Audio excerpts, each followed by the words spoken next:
Assalamualaikum warahmatullahi wabarakatuh. Good morning, honorable teacher, examiner. I'm very happy to see so many of you here today. The purpose of my presentation is to introduce pulverized and ointment. To start with, I will introduce myself and purpose.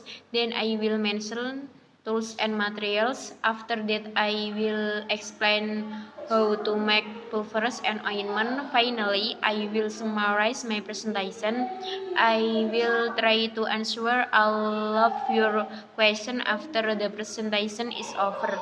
Let me introduce myself. My name is Asti Christina. I am from 12th grade A Pharmacy, number absent 6. With the title Competency Test of Making Pulverized and Ointment.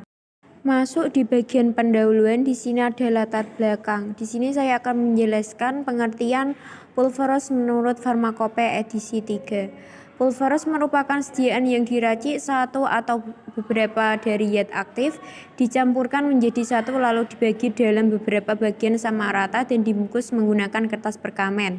Sediaan pulverized ditujukan untuk pemakaian oral. Selain untuk anak-anak, pulverized juga diresepkan buat orang dewasa dengan alasan agar mempermudah minum obat agar sederhana.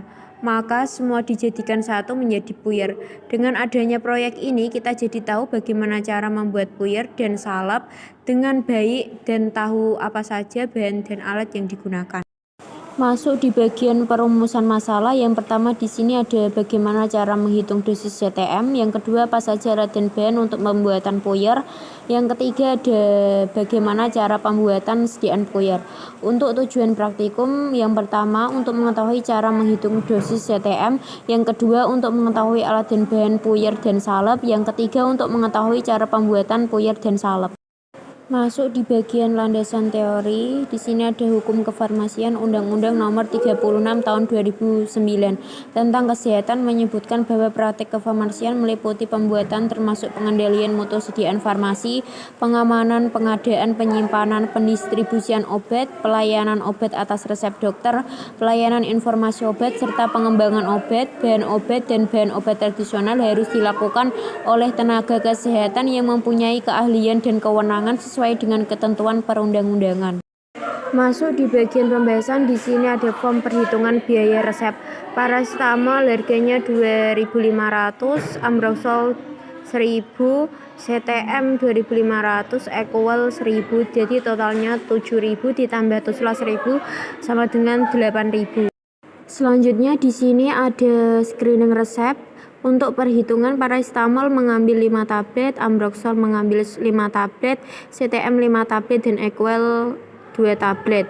Perhitungan TM di sini yang mempunyai dosis maksimum yaitu CTM. Untuk satu kalinya tidak ada, untuk satu harinya 40 mg. Untuk alat dan bahan pembuatan puyer, yang pertama ada sudip, timbangan, solasi, gunting, mortir dan stamper, kertas perkamen, plastik klip, lap, sendok tanduk dan etiket dan label. Untuk bahannya yang pertama ada paracetamol, equal, Ambroxol dan CTM.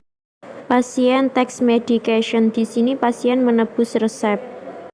Procedures pulverized. Prepare tools and materials. Take 5 taps of paracetamol, put it in a mortar and grind it smooth. Take 5 taps of Ambroxol, put it in a mortar and grind it smooth. Take 5 taps of CTM, put it in a mortar and grind it smooth.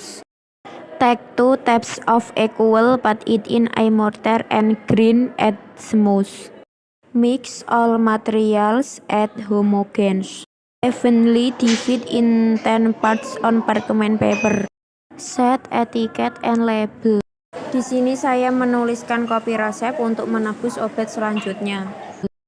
Drug delivery to pasien, pemberian obat kepada pasien.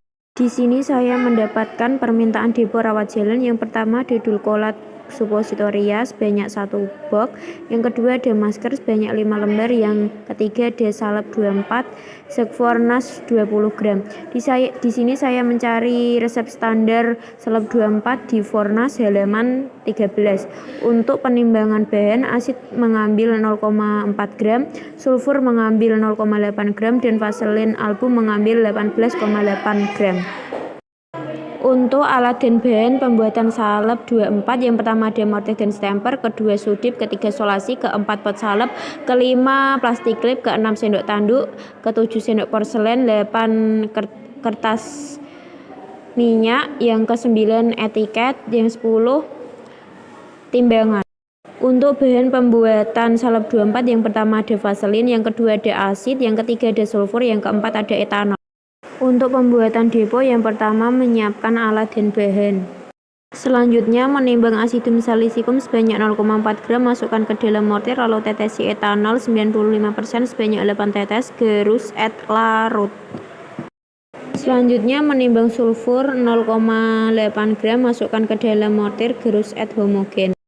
Selanjutnya menimbang vaselin album sebanyak 18,8 gram, masukkan ke dalam mortir, gerus homogen. Untuk selanjutnya masukkan ke dalam pot salep 20 gram. Yang terakhir beri etiket dan label. Untuk selanjutnya melakukan penyerahan barang ke depo rawat jalan. Masuk di bagian administrasi, di sini ada video cuplikan monitoring kesepakatan transaksi. Selanjutnya di sini ada video cuplikan melakukan checklist kualitas fisik. Untuk video cuplikan selanjutnya melakukan retur barang yang sudah rusak. Untuk cuplikan video selanjutnya yaitu pemindahan dari PBF ke ruang karantina. Untuk cuplikan video selanjutnya melakukan kontrol kadaluarsa dan persediaan. Di sini ada kopi resep dan hasil praktikum. Yang pertama hasil praktikumnya yaitu berupa puyer untuk aturan pakainya 3 kali sehari 1 bungkus. Untuk salep 24-nya digunakan pada bagian luka untuk pengobatan luar.